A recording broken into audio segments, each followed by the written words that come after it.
वाशिम जिल्ह्यात सीताफळाचे दर कोसळल्यामुळे सीताफळ उत्पादक शेतकरी आर्थिक संकटात.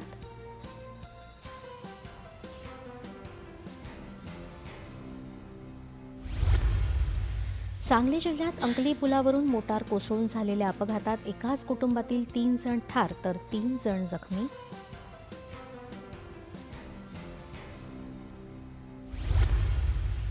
महात्मा फुले स्मृतिदिनानिमित्त काल कोल्हापुरात बिंदू चौकात विविध संघटनांच्या वतीनं महात्मा फुलेंच्या पुतळ्याला पुष्पहार अर्पण करून अभिवादन.